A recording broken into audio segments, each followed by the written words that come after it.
Good evening and welcome. Welcome to another show.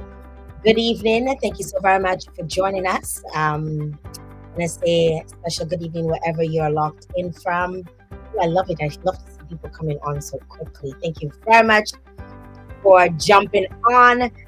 Good evening. Welcome to another year. I am talking to you in the voice of or from the RAYASTA Foundation because on some Tuesdays, at least one Tuesday a month, we host the Ray Asta Foundation and conversations around stroke and prevention and all of that. That's scary stuff, good stuff. Because I almost wanted to say good stuff. That's scary stuff. That thing that we want to avoid. All of us, we want to remain healthy. We want to remain, productive people.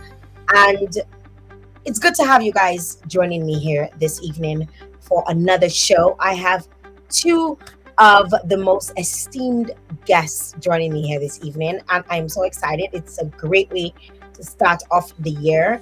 For those of you who've been following me, we've been doing a health segment throughout January, and this falls right in line, and it just really aligns with what we're trying to do and what we're trying to accomplish. And I want to shout out the Ray Asta Foundation for really amplifying, the messaging around cardiovascular issues, specifically when it relates to stroke. And this evening we have two doctors. The doctors are in the house. I feel like I've been having doctors on my show a lot lately, and the doctors are in the house, and we're going to be talking to them, and they're going to be sharing with us. And I want to encourage you, for those of you who are logging on here for the first time, let me know where you're logged in from. Let me know that you're happy to be joining on the show. Let me know. Share some thoughts with us. You can ask questions at any given time. You can interact with us. I will share your questions with the doctors. And we'll get to chat, and we'll get to, have a little conversation here, on and off the actual camera. So I just want to say thank you very much to the doctors for taking time out of their schedule, because we know doctors have really busy schedules. And I am so grateful that they found the time in their schedule to come here and chat with you a little bit, share a little bit of their knowledge, their expertise, and hopefully help you make better life choices, better life decisions. So I just want to say thank you to them right off the top. And I want to bring them on. I don't want to waste any more time. I know folks are going to be coming on, and we're going to be talking. I just check it to see who's on the live. So make sure you share the live. Once you get on, share the live. Share. Let's amplify the messaging. Let's let everyone know about that we're very health conscious people, in Dominica. So amplify the message. Oh, I see that 8 shares so far. Come on, share the live. Love it. Love it. Shima, big up yourself. Laura, I see you. Thank you very much for joining. Rosanna, and I see folks are tagging people. So I love to see that. So go ahead and share the live and let folks know that we are on and we're gonna be talking. The doctors are in the house, and we're gonna be sharing with you guys. And I don't want to waste any more time. Like I said, I'm just gonna bring them on right away, and I will introduce. I like to say ladies first. So I'll introduce Dr. Andrew first. I want to say good evening, Dr. Andrew. And hello, Dominica. Good evening, Jael. And thank you for inviting me. You're most welcome. And those of you who don't know, Dr. Andrew is a cardiologist at the Dominica China Friendship Hospital. I have interacted with you quite a few times, which we were learning during the break. I mean, one of those times really remain on my mind to this day, and that's particularly when I came to the emergency and I was having a panic attack, and I didn't know I was having a panic attack. I was having a heart attack, and you were the one who actually was in emergency, and I got to interact with you. And I remember your face after you did all your examination. You were like, Jael, you're just having a panic attack, right? And I'm like, thought I was having a heart attack, and you really set my mind at ease. And really what started off my journey to really deciding on doing therapy and and really taking my mental health seriously, anxiety and all of that around it. So I just want to say thank you very much for recognizing that quickly, and obviously with your encouragement I was able to get the help that I needed. Wow. Well, you're welcome because that was so very long ago that I can barely remember. I remember our interactions, but that particular one, wow. Yes, But yes. I'm glad if it made a difference. It did. It definitely made a difference in my life. And thank you very much for that. And I want to welcome our second doctor who's coming on. It's Dr. Ilshat, and he is a neurologist and an instructor at the American Canadian School of Medicine in Dominica. And I want to welcome him to the show. Hello. Good evening, Dominica. Good evening, Jael. Good Good evening, evening. Dr. Rachel. Thank Welcome you for to the inviting show. me. It's Yeah, wonderful to have you on with me. yes. I'm Thank so you. excited that you could take time out of your schedule Thank you to very much. interact with the audience. And we both have a world of knowledge, and I want to kind of get into your background just a little bit. We don't want to dwell on the backgrounds too much, but just so folks can know a little bit about you as a doctor and what you do. And because sometimes people are like, but what they know now? What do they know about what they're talking about? So we wanna clarify that from the start. So I did mention that you were a cardiologist, Dr. Andrew, and I just want to give you an opportunity to introduce yourself formally to the listening public. Okay, so Dr. Rachel Andrew, and I have been a practicing physician for, let's just say, several years now. I worked for about 8 years in the emergency room, so that was where we met, and had been a CPR instructor for most of my post graduate life, which of course sparked my interest in cardiology. And so eventually I went back to specialize in cardiology and have been practicing from 2018 as a cardiologist since. Fantastic. Welcome again. And Dr. Ilshiat, if you can give us a little bit of your background. We know you're an instructor at the American Canadian School of Medicine, which is located in Portsmouth, newly established in Portsmouth.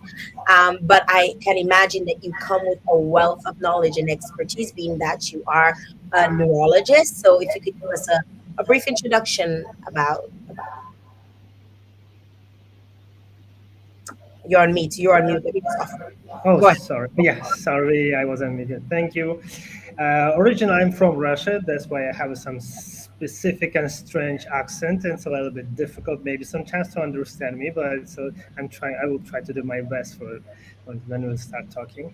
And I have 12-year experience in neurology, and doing from the 2011, I started working in the ICU department like a neurologist, and after that in the emergency department and in a department with the patient and with the outpatients.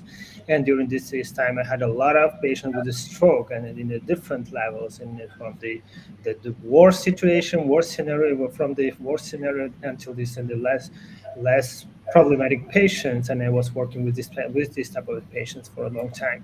And from 2017, I have a PhD degree, and I was working with the patients who had cognitive disorders and the diabetes, and the connection between them. I found a lot of interesting connection between them.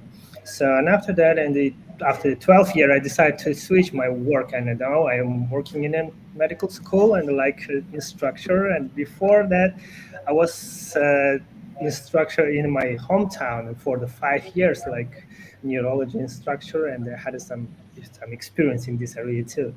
So if anybody needs any help in this area, I can help anytime. And so It's good to I have you on. can. I want to know, how are you enjoying the island? How are you enjoying Dominica? Oh, it's a beautiful place. I love it. And during the 2 years we are living here with my family, with my kids, and we love it. And it is the amazing place for living. And so people is wonderful, lovely, and so I love to be here. I'm happy to hear that. I want to get the conversation started with Dr. Andrew, but Dr. Ilshat, I notice you have a fan at the top, and it's singing. I don't want it to be Yes. an issue for anybody who has epileptic seizures or anything. So I just, we have a huge audience. I Yes. don't want to. Yes. That's perfect. That's perfect. I love to see that. Okay. Thank you very All much right. for switching that up. So, Dr. Andrew, we'll get started. First of all, with you, if you could share with us some of the most common cardiovascular issues you've encountered since you've become a cardiologist at the Dominica China Friendship Hospital. Okay, we can talk. Okay, so cardiovascular diseases, of course, we divide into two, that which relates to the heart itself and that which relates to the blood vessels. So, most commonly related to the heart, I see a lot of ischemic heart disease, meaning patients with deficiency in that flow of blood to the muscle of the heart. And then that can vary in different degrees in terms of that illness. Sometimes it presents acutely, sudden obstruction of flow to the muscle, which is what you call a heart attack, or Mm. it can happen slowly over time where this individual is having episodes of chest pains throughout a period of time, which is can be considered maybe a prodrome that could lead to a more severe event like a heart attack. We also see a lot of patients in heart failure.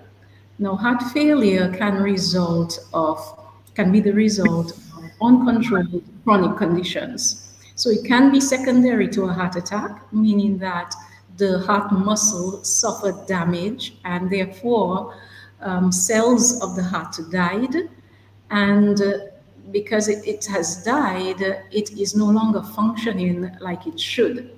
And over time, it can lead to a change in the shape of the heart and its ability to squeeze properly. And as we know, the heart functions as a pump. It has to squeeze to get blood to the entire body. And when it has trouble doing that, we talk about having heart failure.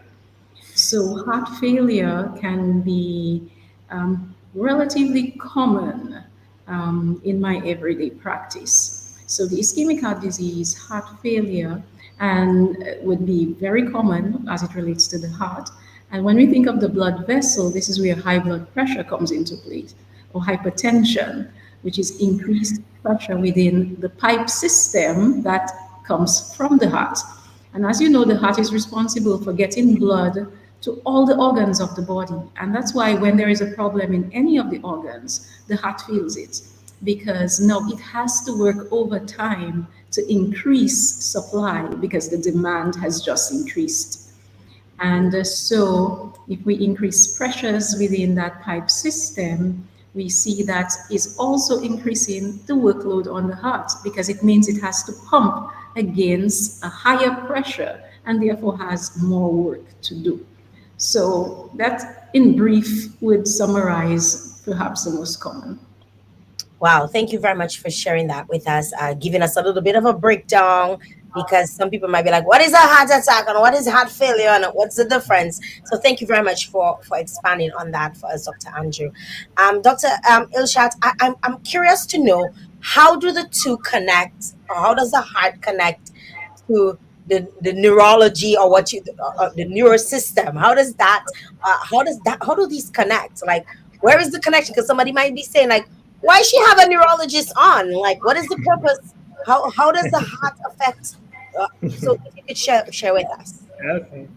Yeah, actually, heart and brain is connected really close, and they're working together. And the brain needs a lot of blood for the working. And in the first place, that is a huge amount of blood for the working.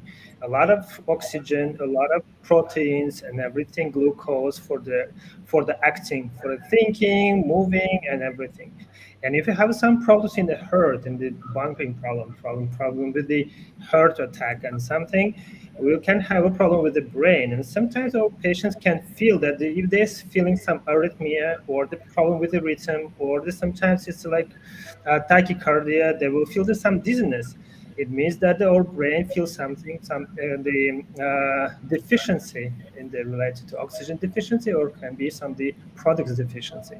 And the most dangerous thing for our brain is that if we have some palpitation or the arrhythmia, and the arrhythmia with rhythm problems leads to some the changes, some problem in the brain. And it's happening because the heart is bumping, and they started moving the blood, and in one time, and they start bumping in a not normal way, and it leads to forming the clots. And this clot starts shooting to the brain and to brain arteries and close the brain artery. And it leads to the dying of some part of the brain. And it means that our patients stop moving, stop talking, stop thinking, and sometimes they can die because sometimes it's very, very difficult situation and a lot of clots going to the brain. So that's why we have to work with the cardiologists together, and that's why we have a good team in our hospitals when we start working with the stroke patients, and we are good friends with the cardiologists actually. You guys are so like your work is so closely connected. Yes, It's like yes, like just hearing Dr. Andrew explain, the journey of what it takes the heart to pump blood. And we know, like he says, like if the heart has, if all the organs have problems, the heart has more work to do. But it's like if the brain is not working properly, oftentimes it's because it's not getting enough yes, blood from the heart. So it's yes, just so interesting how they're so tightly connected, and that we have to pay very close attention to ensure that we're healthy, we have healthy brain, healthy heart, right? yes, Dr. Andrew, we know high blood pressure is probably one of the leading causes of stroke, specifically in Dominica. We've heard of data that reveals about the amount of non-communicable diseases, of the number of people living with non-communicable diseases in Dominica. Can you explain how it affects the body and why managing it is so very important? Okay. So having high pressures can be detrimental to, again, all of the organ systems. Beginning of the heart, as we said, because it's now is forced to pump against these higher pressures. But if we imagine that these pressures are so great, it starts damaging the blood vessels themselves. Okay, now depending on where this damage is taking place and to which organ, it also means that these organs are also deteriorating. So, blood vessels being damaged as they go towards the kidneys lead to damage of our kidneys and kidney failure. All right, when it goes towards the brain or damages these vessels of the brain, it means now we have stroke. All right, that damage within the blood vessels of the heart is where we have the heart attacks. All right, now we can go on with all the other organs. These blood vessels of the legs get damaged, and you will find that patients may refer to having poor circulation, all right, which can lead to amputations and other complications like that because we have now damaged the blood vessels of the legs. And so high blood pressure just provokes further damage within all of the vessels within the system. It also predisposes to other chronic conditions which further spirals this damage.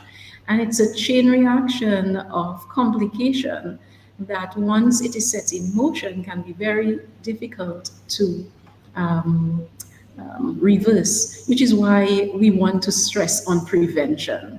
Prevention is key because simple measures can prevent these things from taking place. And it's actually more difficult for us, the rehabilitative process, than the preventative one. Mm.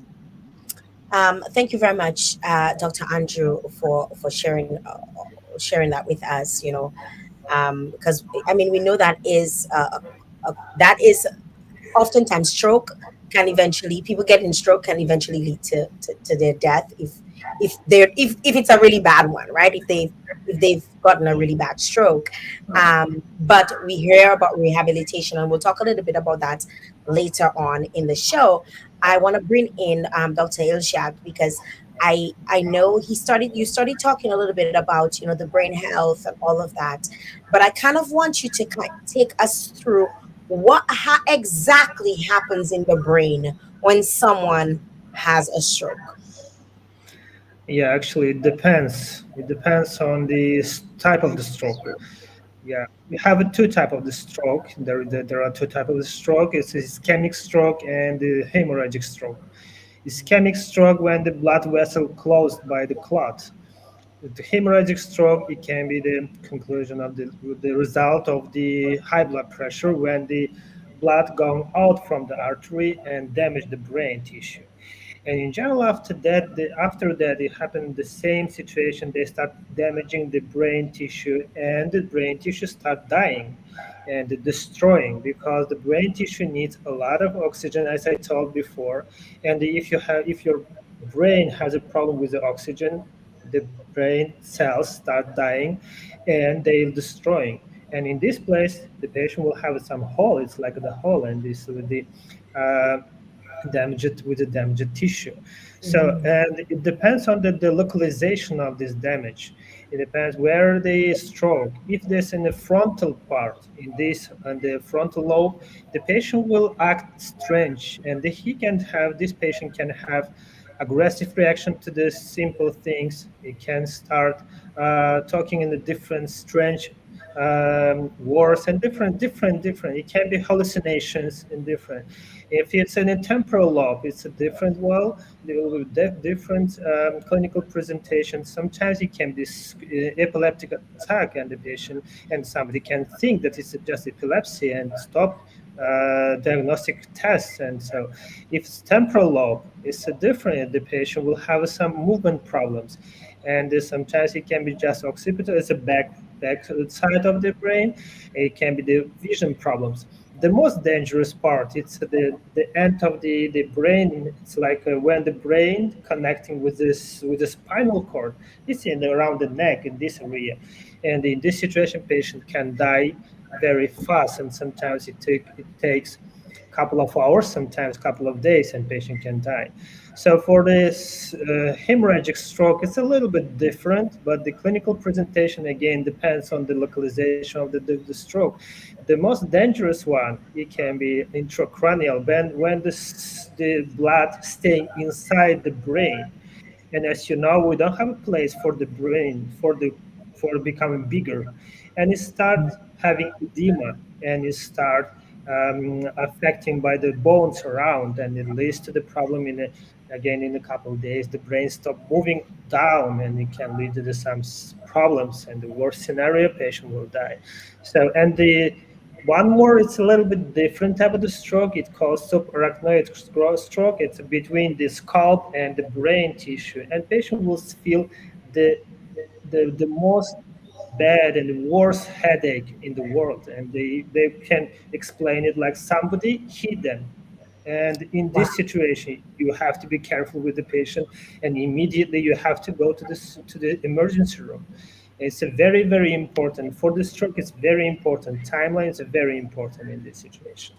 I want to stay with you a little bit because you started, giving us some of the signs, like like you talk about, the headaches, Mhm. and how to, how we should probably what we should do. Are there any other earlier warning signs that people might experience, and they might be like, okay, I'm having a stroke, can you share that with us? And I'll probably get Dr. Andrew to chime in at the end. Yeah, actually, in US they have some social project related to stroke. It calls FAST. And if you see face changes, arm weakness, speech problems, it can be the stroke. T, it means time. And if you see the three clinical symptoms, you have to run to the hospital. So yeah, it's a very important: face changes, speech problems, and the weakness in the one side, to the left and the right side of the arm or the leg. This is the most important thing that you have to assess if you feel something strange in the patient. Yes. Thank you for sharing that. I know Dr. Andrew, we promote this all the time. Just recently during World Stroke Day, we were talking about people to be fast, not just fast, but Yeah. be fast. Yes. So Dr. Andrew, share with us, why it's so important that we need to be fast, when we see, because a lot of us, people might say it only happens to older people, but it doesn't. It does not really have. So if you could share with us a little bit about, what us, or go into more detail about being fast, and why it was so important to actually tap in and include the BE to the fast. Oh, the BE. Well, the BE would be balance, in which case, if you sudden loss of balance, or I, meaning sudden blurry vision. Mhm. And that could also perhaps indicate a stroke. And it is important to be fast because, as we say, time is brain. And the longer the tissue is deprived, because many of the types of strokes, like Doctor mentioned, it can be ischemic or it can be hemorrhagic. Most strokes are ischemic. About 90% of them are a result of the brain being deprived of flow because of that obstruction. So if most of them is a result of that, it means that if we can remove that obstruction quickly, we will save brain cells. And that's what we want to do. So the quicker we get there is the quicker we can start administering medication that can break through that clot and reestablish flow. And then we can prevent so many brain cells from dying, which can lead to long-term, deficit within the body. Thanks, Dr. Andrew and Dr. Ilshad. I want to encourage folks, if you're on the live and you have any questions, feel free to drop your questions. We hope that we can ask them. I always prepare myself, so I have a lot of questions swirling around in my brain, but we also want to hear from you. So share your questions if you have a question at any time, and I will be sure to do my best to have the doctors address your question. Dr. Andrew, I'm interested to know, what would you say are some practical ways that people can maintain healthy blood pressure levels to prevent? Because, like you've said, preventing is better than rehabilitation. It's better to prevent it than to go to the rehabilitation stage. So, what would you say are some practical ways that people can maintain healthy blood pressure levels? Okay, so beginning with diet. Okay, so there are a few things that are they're so everyday things that we have to do, and we must eat every day. So it's not something we can avoid. But what we can do is ensure that we make the right choices when we eat. So diet is the first one. And the American Heart Association recommends a Mediterranean diet, which is a diet that is rich in fruits, vegetables, whole grains, nuts, less of or lean meats, less red meat, reduction in fats. All right, so we focus more on the fruits and vegetables. Mm-hmm. Um, that is the first thing. All right, so diet. Exercise is another. We tend to have a very sedentary lifestyle. You know, Everybody drives everywhere now, so you don't walk. You, just to the supermarket. You could have just taken a walk to the supermarket, but usually you want to get your car parked exactly in front of that building. Listen, you manifest that car back. And sometimes it's good to, park a little distance and take a little walk. All Mhm. right. Things like taking the stairs instead of taking the elevator, for example. All right. Is very good exercise. And outside of these things, making a special effort, set aside at least 3 times a week for about, well, if it's vigorous exercise, about 75 minutes total per week, or 150 if it's moderate. And when we say moderate, we're talking about, brisk walking, swimming, dancing.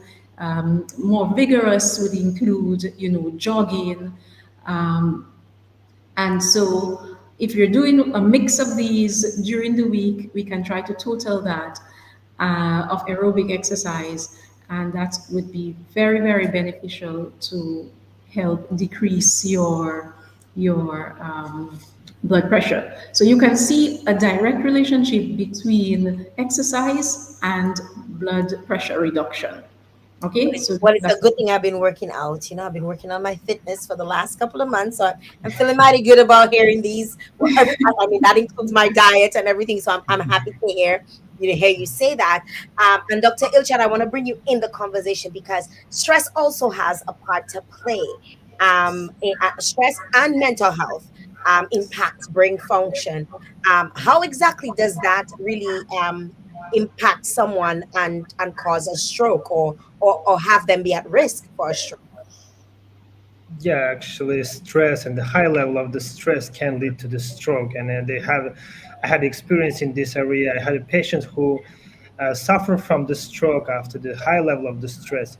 It's happening because the stress activating nervous system is activating sympathetic nervous system that activating the high blood pressure, increase the blood pressure, and can lead to arrhythmia and leads to there's some secondary problems in the related to that one, or they can lead to the arteries and the vessels problem. It can lead to the spasm and it leads to the decreased amount of blood in a brain and in the blood flow in the brain. So coping with the stress is very important, especially the acute stress and chronic stress. Chronic stress, it means that the stress is happening during the long time, and for the patient it can be the daily life, and without any, for the patient it can be a normal situation. But if you're assessing this patient, you can find a lot of signs of the anxiety, and anxiety should be treated, and we have to prescribe the drugs, special drugs, and save the patient from the problems in the future. And the mental health, of course, is a very important balance. Life balance, work balance is very important. And if you work a lot and you don't have a time for the sleep, of course, one day your heart will tell you, "Can I come without knocking?"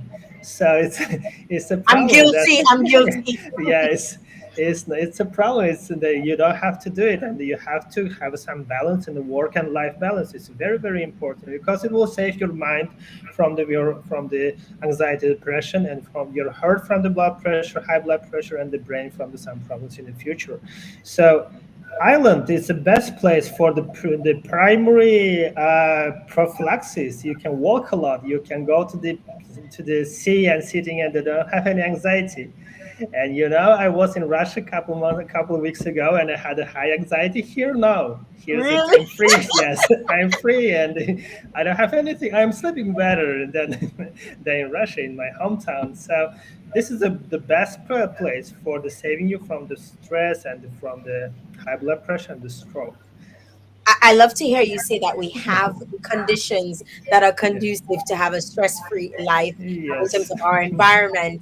So I love to hear you say that because sometimes we will feel stress. It could be work, it could be it could be finances, but knowing that you can go out, like you say, go by the bay, go to the sea, go to the river.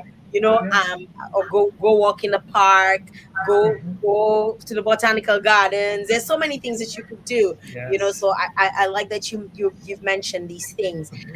Dr. Andrew, what are some dietary changes that people can make to really improve their heart health and lower their risk of stroke?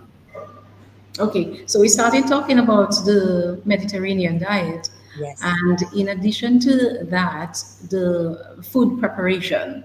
All right, so also not only what you choose to eat, but also how you prepare it is important. All right, so we want to avoid fried foods. We want to have it more baked or steamed, and You're trying to make us eat, man. We like our fried foods here. We we like our. love all fried foods. We do. And it seems that everything that's fried tastes better. I don't But know why, but probably we should start investing in air fryers. How about that? yes, or steam fryers. These Yes. are actually better options to get that crispy texture that you are looking for without the fat content. Because once you fry foods, it's the oil itself, when it is heated, changes its chemical makeup, and that can be very toxic. Okay, it actually increases the caloric density of the food and increases your fatty content. It predisposes you to gaining more weight and increasing your bad cholesterol, which are the LDLs. So you want to avoid that sort of preparation. And if you need to use oils, or your fat choice should be that of olive oil or avocado oil. Okay, Love avocado oil, let me tell you. and even that too, if you're using extra virgin, you have to be mindful of the heating point, because again, even if this is a healthier oil, when heated, if it goes beyond its heating point, it becomes adverse. All right, so you want to use it if you're sauteing, not for deep frying. Deep frying is always very bad. All right, so the temperature that you heat at is also you must be mindful of that. Okay, because that creates or converts something that is potentially healthy into something that is not. Okay, and the other thing would be the preserved foods. You want to use foods that are more fresh, natural, not processed or preserved, because preserved foods are rich in sodium. All right, they are rich in a lot of chemicals like niacin, which again, when they are heated up or ingested, gets changed into substances that are harmful to the body, and again predisposes you to higher pressures, to higher cholesterol, and of course these predisposes to vessel damage, and here comes the heart attacks and the strokes. Wow, thank you very much for that, Dr. Andrew, and for sharing that with us. Dr. Ilshat, I want to understand, you know, in your line of work, I'm sure you've seen many different neurological conditions. Are there any neurological conditions that can make a person more prone to strokes? Is that something? Is that a thing? The neurological conditions, not exactly the neurological conditions can lead to the stroke, but mostly you should understand that stroke is the symptom of some different diseases, and mostly it's out of the neurology system. Mm-hmm. It's artery problems, it's a heart problems, it's genetic problems, coagulation problems, blood problems, and the clotting formation of clotting. Or sometimes it's interesting that the arteries become so strange and they have a strange structure. It leads Mm-hmm. to something, but it's just exactly neurological conditions and don't know lead to. And sometimes actually taking some specific medications can lead it. and the yeah can lead to the forming of the stroke, and we need to be careful with the some the drugs and the um, uh, and the drugs, of course, and some drugs, illicit drugs, leads to stroke. So, but specifically neurological conditions, no, it's just conclusion now. That's the result of the neurological conditions, result of this process. Okay. All right. Thank you very much to both of you for sharing with the audience on understanding some of the stroke risk and even prevention. I want to get into more, medical insights and even public awareness. And I want to start the conversation on that with Dr. Andrew.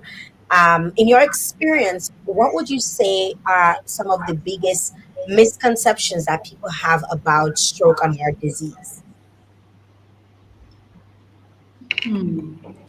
I think, on a whole, in our population, people tend not to be very um, trusting, per se, of medicine on a whole. They tend not to want to use prescribed drugs and always prefer to, well, they want Drink the some push. bush tea. They want the push, you know. They will literally ask, is there a bush you could tell me about? Or what about turmeric? Or what about, I don't know, some drug I've never heard Why of? isn't there a bush tea for everything though? Like, I feel like there's a bush tea for everything. And literally, I would say, you probably know more about the bush than I do because I studied medicine, not bush.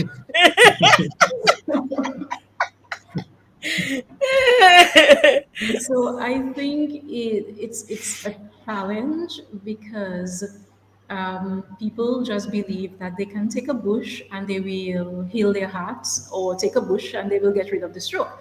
I can give an example of this patient that had a severe heart condition. He was on medication, and of course, somebody met him on his way to the pharmacy and told him, "Okay, no, I know what you need.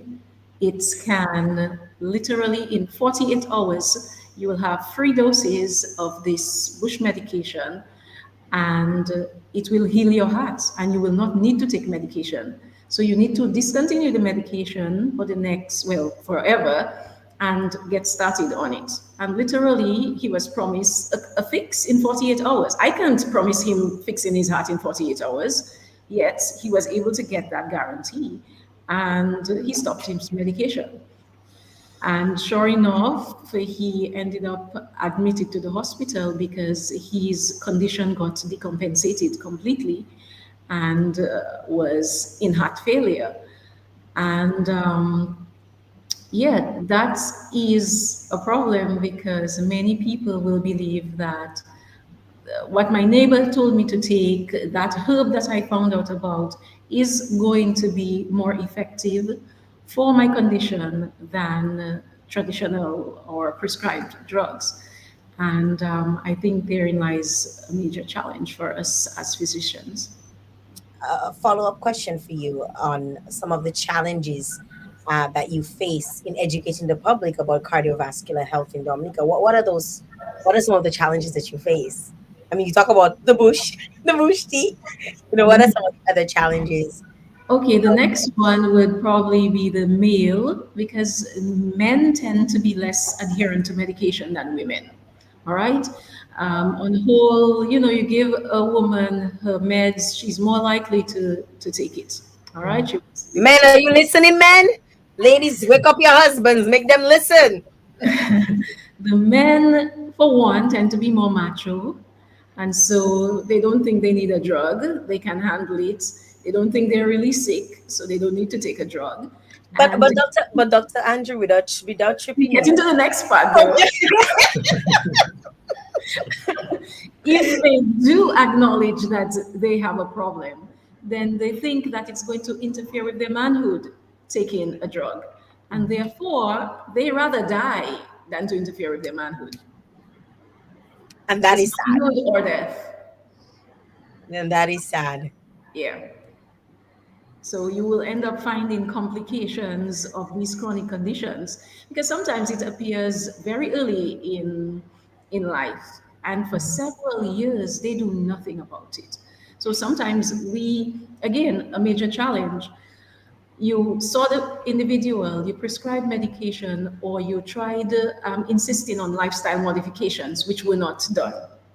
All right, this goes on for years, and there's a reason why we call hypertension the silent killer, because for many years they're going to be feeling fine. All right, but and the body is very resilient. Over time, it keeps modifying and it keeps changing and um, trying to compensate for the changes. But it gets to a point where it cannot do it anymore. And that's when the decompensation of the condition comes into play. And that's where we now are forced to get involved. And sometimes, when by the time they get to us, we are now facing the complications of the condition. Whereas we caught it very early and made recommendations and they were not adhered to, we are now faced with the complications and trying to do some magic to reverse this when sometimes it is very much too late by the time we now have to intervene. And that is another challenge for us. Wow, Dr. Ilshat, I'm interested to know in your even in your I know you're now mostly an instructor, but in your time even practicing as a neurologist, what are some of the common myths about strokes that you heard about or you heard people talk about? If you care to debunk some of those for us. Well, it's a lot of myth, a lot of the interesting, strange things, and some of them can tell me that it's just a problem with the neighbors. That's why he stopped talking or stopped moving and something like that. And sometimes I took the something from my neighbor and he gave me something, and after that I stopped talking. It's one of the myth, and the You know second what one, you know what we call that? Or they do uh, somebody do you mal. We call that yeah, somebody do you mal. It is so yes, funny how so similar. Different yeah, cultures but different, but like, oh, somebody the yes, voodoo. yes. Yes, it is the same. It's the same. It's a different culture, the same problems actually.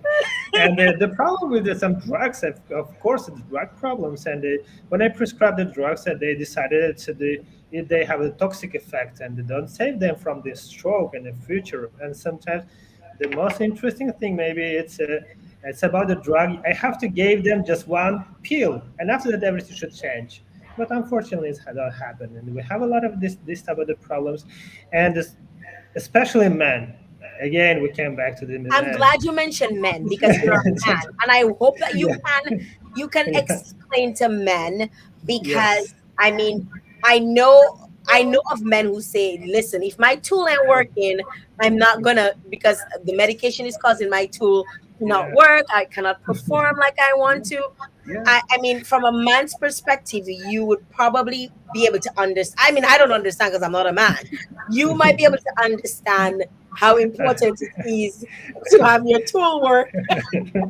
But I can, I don't understand it, and every time I'm trying to explain them what they have to do, but in a couple days I can met this guy, and they stop eat, they taking all the medications, and sometimes they're waiting for the couple days before this something happened with them, and they stop moving. But they decided we need a couple days before I start moving, and it will be solved by themselves without any treatment, without any help from the hospital, from the patient, from the doctors. This is a problem. I think it's the same problem in different places, in different cultures. And in my experience, I had some people who stopped taking the anticoagulants, and a couple days after that, they came back with a stroke again. Or I had a patient who take all the pills in in this box, and they came with a hemorrhagic stroke because it's like mm, they decided higher dose is better, lower dose is not so bad.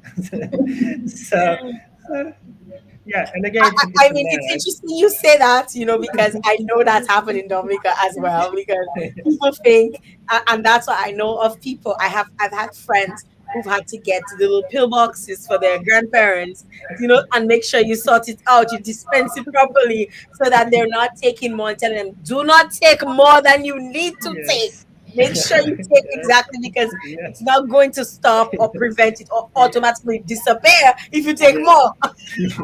Yes, Yes. it's the same problems, Bushti. It's the same. I had a patient who started eating garlic, and I prescribed anticoagulants, but they stop it and stop eating the garlic because garlic helps for the change of coagulation, and of course they came with a stroke again. Unfortunately, it's the same problems in a different culture. I'm sure in US it's the same, in Europe it's the same, in Russia it's the same too. Wow. Wow. This is just very interesting to hear how, yes, two different cultures, but the issues and the myths and the challenges seem to be very much the same. And Um, Jael, yes. another thing that we will notice as another challenge is during festive times, patients tend to discontinue their medication because they Because want they to have to go enjoy drink their themselves. rum. Exactly. And they know they can't mix the two. So therefore, something's got to give, and they discontinue the medication so that they can have a good time. All right. And that is why we see all of these holiday heart attacks and strokes. All right. Statistically, as you know, and we saw that article in circulation in Yes. that 4% increase in heart attacks and strokes during December to January. And it's because of that festive season that people are going to overindulge, they're going to binge eat and drink and end up they're off their regimen of treatment and lifestyle just for the festivities, and they pay the consequences, because if you're eating and drinking like there's no tomorrow, there probably might not be. Yeah, you speaking about that because we're getting into another festive season right around the corner with Carnival. Carnival is opening this weekend, and I know people are getting ready to drink their rum again and have a good time. And then we have Calypso season with all of the tents every single Wednesday and every all the other days. So people are getting ready for all of this, and definitely they should be taking note that you probably don't want to be drinking. Like, you can go have a good time because it's exercise, right? Dancing is exercise, um, and it'll build your hours, right? However, you cannot do it and drink. Drink water instead. Have water, a water bottle with you or something, so that you avoid being a statistic. Like Dr. Andrew spoke of. Dr. Andrew, while I have you here, I want to get your advice, on for to people who are looking to protect their heart and reduce their stroke risk. What would that advice be if you had to give one piece of advice? Only one. Yes. Only one. Okay, Tricky. give me many. Give me a few. Jail, you put me on the spot with one. You try to pick the most important. Yes, I'm trying to think of the only one. Well, we do know that the number one factor related to stroke is going to be the blood pressure. So if Yes. we have to focus on just this one thing, fine, let's focus on the blood pressure. But then it's a number of things that we want to do, and we did mention the diet and exercise, and then there comes the weight loss, okay, because if we're not at the adequate weight as well, that can also be a predisposing factor. So we can work on that. There is something called your BMI, or your body mass index, and that tells us what your ideal weight is for your given height, and you want to be somewhere around 25. And if you're above that, you can then take measures to lose weight to get to your ideal weight. And the other point that is also noteworthy, sometimes you may not be that big, but you have that what we call truncal obesity. And truncal obesity, although there is the big belly season, is not that good. I was about to tell you, my belly big like a cushion.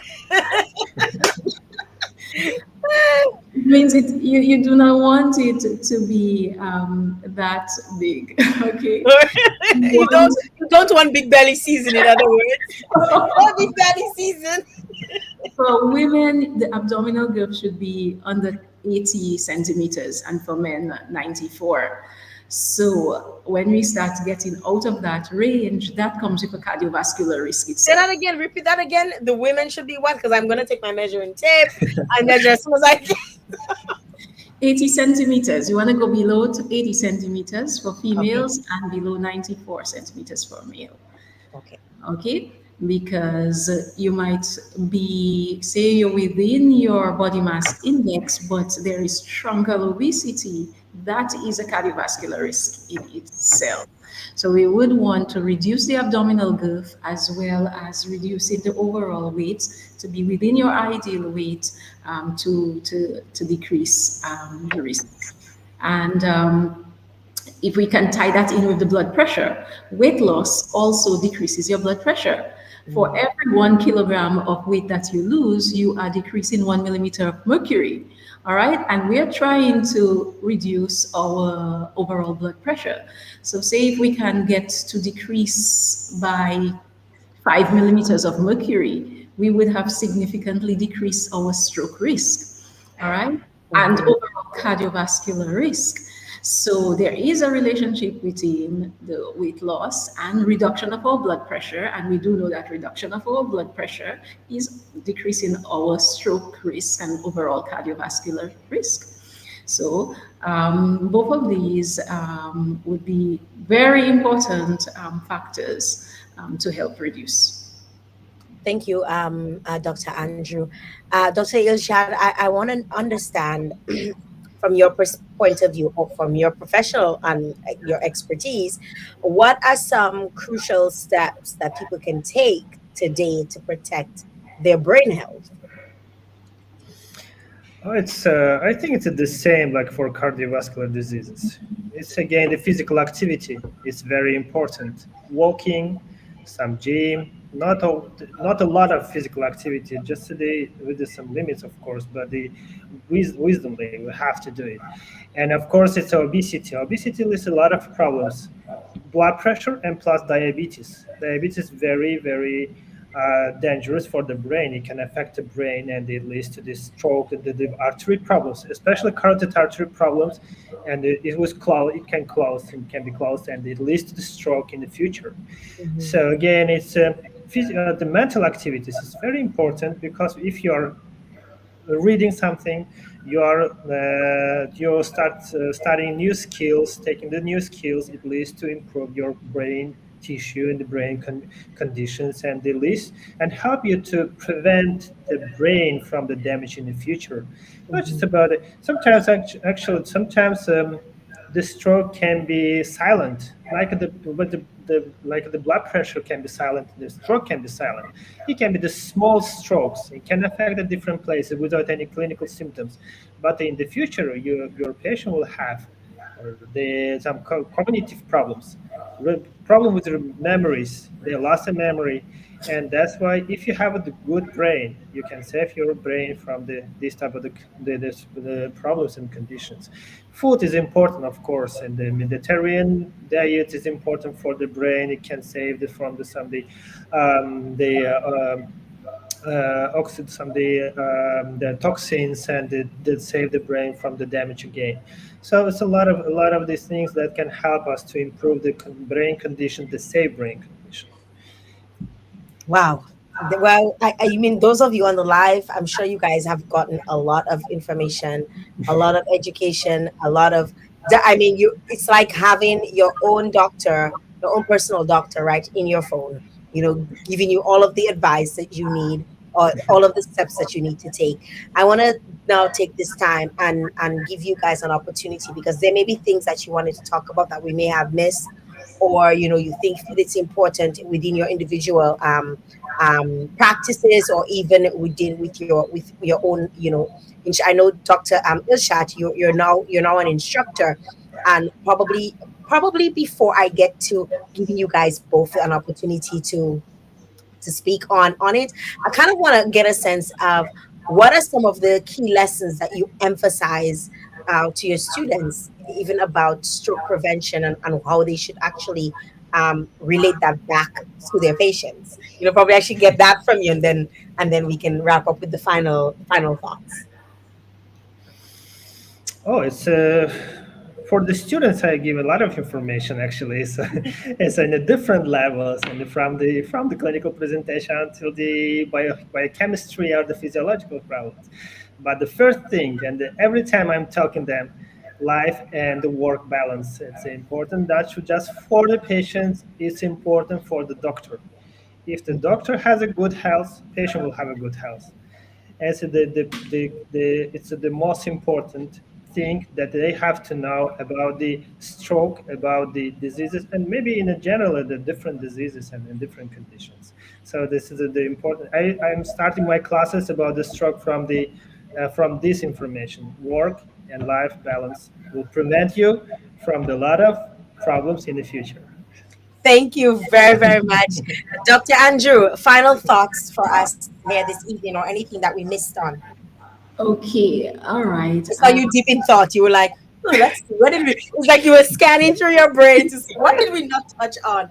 I feel like I tried to incorporate a few things, so I hope we got everything. But we may have still missed something, and you caught it.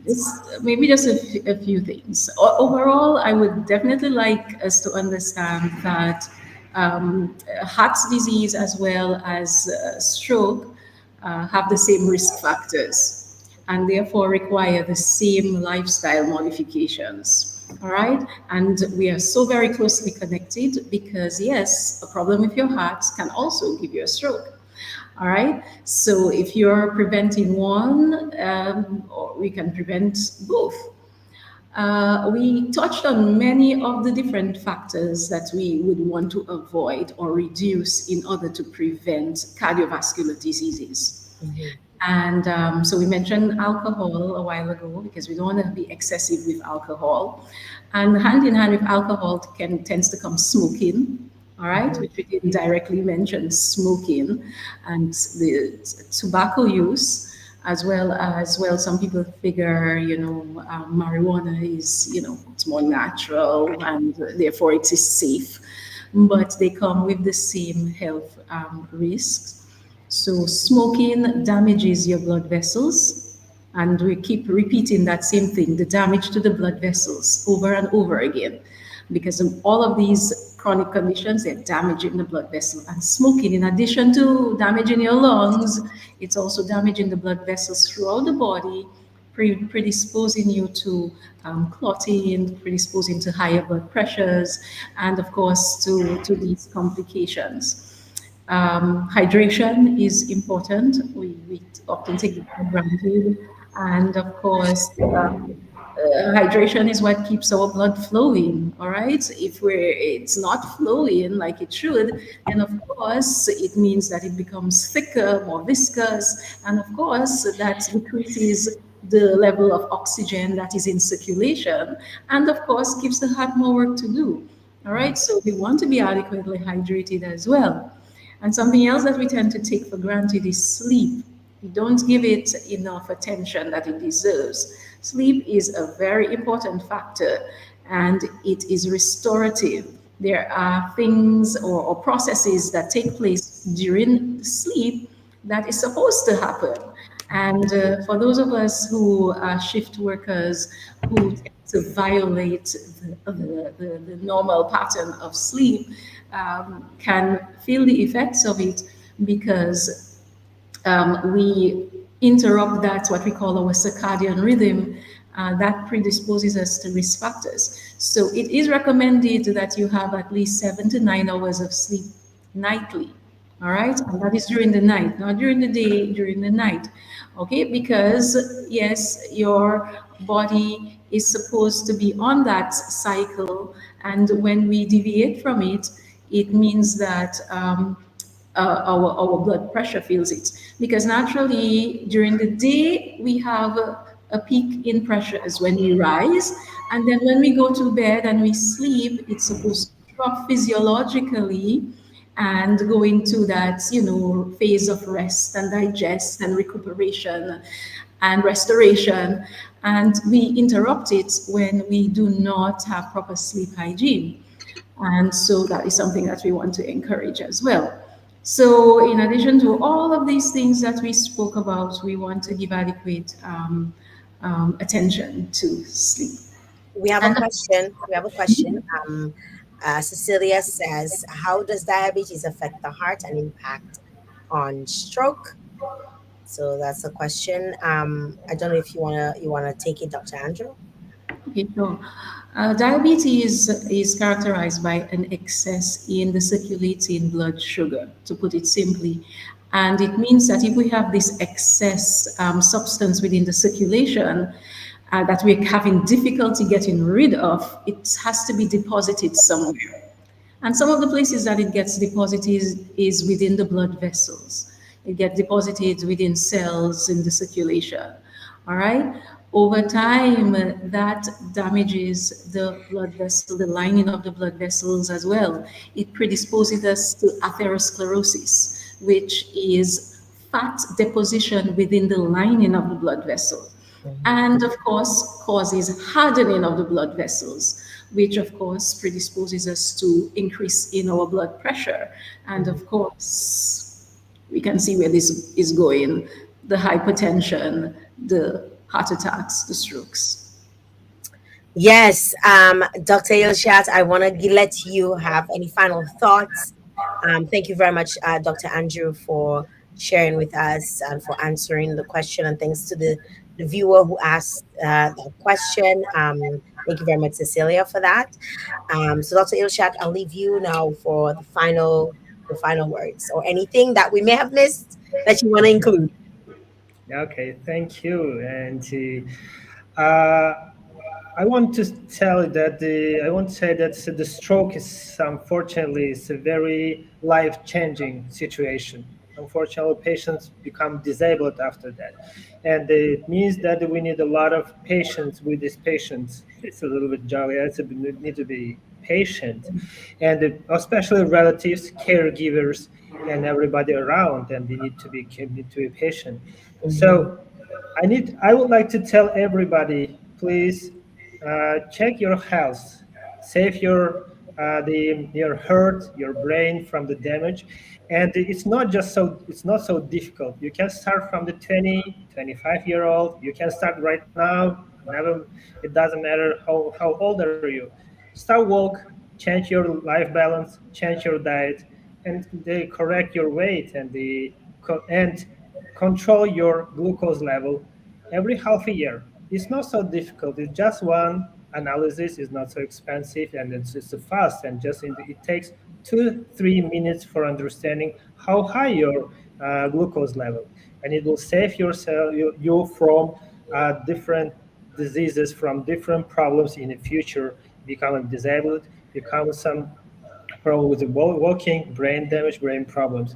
So this is my advice for everybody who is in this line, maybe who is listening to us, and actually we can save us from a lot of problems in the future by changing just 4 things in our life.